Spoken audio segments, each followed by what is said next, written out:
हरे कृष्णा, राधे राधे दोस्तों। आज हम जिस विषय पर चर्चा करने वाले हैं वो है कि यदि आप लड्डू गोपाल को घर लाना चाहते हैं या आपके घर में लड्डू गोपाल है और आपने उनका जो सेवा प्रोसेस है वो स्टार्ट नहीं किया है, आप उनकी सेवा प्रोसेस स्टार्ट करना चाहते हैं तो आप किन बातों का ध्यान रखें। सबसे पहले यदि आप अपने लड्डू गोपाल को घर लेकर के आ रहे हैं तो मन में ये भाव बनाइए कि ये घर अब आपका नहीं है, ये घर आपके लड्डू गोपाल का है। और ये भाव बनाइए कि ये आपके बच्चे हैं या फिर घर के एक सदस्य हैं। ये भाव बना करके आप लड्डू गोपाल को घर में लेकर के आएँ फ्रेंड्स। और दूसरी बात ये है फ्रेंड्स कि आप उन्हें नियमित रूप से स्नान कराइए। यदि आप उनकी सेवा करते हैं तो आप लड्डू गोपाल को नियमित रूप से स्नान कराइए। उनके लिए नए नए वस्त्र ला करके रखिए, वो भी ऋतु अनुसार। यदि ठंड है तो ऊनी वस्त्र लाएं और यदि गर्मी है तो कॉटन के वस्त्र हम उनके लिए लाएं। और दूसरी बात ये है दोस्तों कि यदि हमारे घर में कोई भी खाने की नई वस्तु आती है या फल आते हैं, जो भी आते हैं, तो सबसे पहले उसमें हमारे लड्डू बाबू का हिस्सा ज़रूर होना चाहिए। यदि हमारे घर में कोई पकवान बनता है तो उसमें सबसे पहले लड्डू गोपाल को ही भोग लगाना चाहिए और सुबह शाम उनकी आरती करनी चाहिए। आरती के साथ उन्हें भोग लगाना चाहिए और भोग में ध्यान देना है। जैसे घर के बाकी सदस्य सुबह से स्नान करने के बाद नाश्ता करते हैं, फिर भोजन करते हैं, फिर शाम को नाश्ता करते हैं, फिर भोजन करते हैं, वही प्रोसेस हमें लड्डू गोपाल के साथ भी करना है। उसके बाद हमारी जो दूसरी बात है ये है कि घर से बाहर जाएं। यदि हम कभी भी घर से बाहर जाते हैं तो लड्डू गोपाल को साथ लेकर जाएं। यदि 2-4 घंटों के लिए जाते हैं तो उसकी बात और है, लेकिन यदि हम 2-4 दिनों के लिए जा रहे हैं तो या फिर अपने किसी करीबी रिश्तेदार को, किसी पड़ोसी को दे करके उनकी सेवा का दायित्व उनको सौंप करके जाएं। लेकिन बंद घर में लड्डू गोपाल को छोड़कर नहीं जाना चाहिए। और हम अपने बच्चों के लिए खिलौने लेते हैं, जैसे पतंग है, हाथी घोड़ा, जो भी लेते हैं। यदि हम बाहर कहीं जा रहे हैं तो हमारे लड्डू गोपाल के लिए हम उनके लिए भी बाकी सदस्यों की तरह बच्चा समझ के उनके लिए भी खिलौने लेकर के आएँ। और कुछ भी यदि हम बाहर से अपने बच्चों के लिए वस्त्र ला रहे हैं, त्योहारों में किसी शॉपिंग के लिए जा रहे हैं तो हमारे लड्डू गोपाल के लिए भी हमें शॉपिंग ज़रूर करनी चाहिए। और हमें लड्डू गोपाल को शाम को घुमाने ज़रूर ले जाना चाहिए। यदि हम मॉर्निंग वॉक में जाते हैं सुबह तो नहीं ले जा पाते हैं, तो शाम को तो ज़रूरी होता है कि हम अपने बच्चों को घुमाने लेकर के जाते हैं तो लड्डू गोपाल को ज़रूर घुमाने के लिए लेकर के जाएं।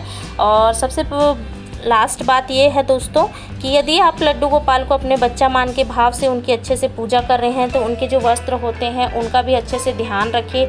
ये नहीं कि हमने लड्डू गोपाल को ले आए घर में और उनके जो वस्त्र हैं इधर उधर पड़े हैं, 2 दिन 3 दिन में स्नान करवा रहे हैं। ये सब नहीं, हम उनके वस्त्रों को अच्छे से रखना चाहिए। हमें एक अलग से बॉक्स रखना चाहिए। अपने वस्त्रों के साथ उनके वस्त्रों को नहीं रखना चाहिए। और दूसरी बात यह है कि हम उन्हें जब घर में लेकर के आते हैं तो रोज़ रात को उन्हें शयन करवाना चाहिए। उनके ओढ़ने के लिए बिस्तर होने चाहिए, तकिया होने चाहिए, जैसे हम अपने लिए रखते हैं।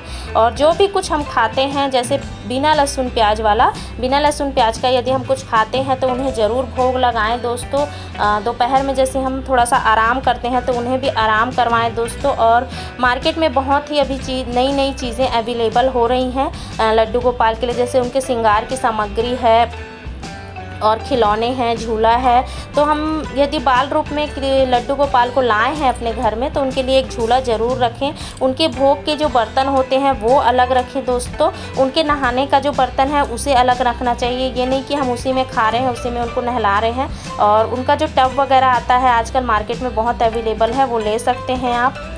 और मन के भाव से आप उनकी पूजा कीजिए, मन के भाव से उनका श्रृंगार कीजिए तो भगवान खुद ही प्रसन्न हो जाते हैं। आप उन्हें रोज़ इत्र ज़रूर लगाएं, तुलसी दल ज़रूर अर्पण करें, चंदन का तिलक लगाएं। यही सब बातें होती हैं दोस्तों जो हम लड्डू गोपाल की जब हम सेवा प्रोसेस स्टार्ट करते हैं तो हमें ध्यान में रखनी होती है।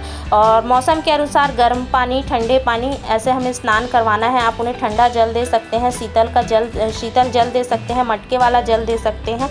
कुछ लोग तो लड्डू गोपाल को मतलब आइसक्रीम वगैरह भी खिलाते हैं, बट मैं इस चीज़ का नहीं बोलूँगी क्योंकि पता नहीं कैसे कैसे मतलब बना रहता है वो, तो मैं इस चीज़ का समर्थन नहीं करती हूँ। यदि आप घर में दूध से अपने घर में ही कुल्फ़ी वगैरह कुछ बनाकर लड्डू गोपाल को अर्पण कर सकते हैं तो वो बहुत अच्छी बात है। और उनकी पोशाक का विशेष ध्यान रखना है। जैसे हम त्योहारों में भड़कीले कपड़े पहनते हैं, हैवी वस्त्र पहनते हैं, वैसे ही हमें लड्डू गोपाल को हैवी वस्त्र पहनाने चाहिए। फूलों से श्रृंगार करना चाहिए, उनका विशेष त्यौहार पर विशेष पूजा करनी चाहिए, उनकी विशेष पंचामृत स्नान कराना चाहिए। और लड्डू गोपाल यदि आपके घर में आए हैं तो आप इस चीज़ का ज़रूर ध्यान रखिए कि उन्हें 4 टाइम भोजन, जैसे हम नाश्ता जैसे हम भोग लगा रहे हैं, तो ये नहीं हमने खा लिया उसके बाद लड्डू गोपाल को भोग लगाया।